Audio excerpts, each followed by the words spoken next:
Hey everyone, and welcome back to another video. In this video, I'm going to show you how to cancel your Sam's Club membership. Now, this video is going to be particularly useful for individuals. Let's say that you want to go ahead and cancel your Sam's Club membership.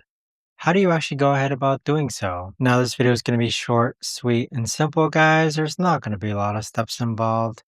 Now, in order to do this, what you're first going to do is log on to the Sam's Club app. Next, click on Account on the bottom right-hand corner. Afterwards, go ahead and scroll down and then click on Manage Memberships. Then on towards the bottom, you're going to see a Cancel Membership section. Click on Cancel Membership and then simply just go ahead and follow the on-screen prompts. But there you have it, guys. That right there is the best and easiest way that I know of to actually go ahead and cancel your Sam's Club membership on the Sam's Club app. If you guys know of a better or easier way to actually do this, let me know in the comments down below. I would love to know.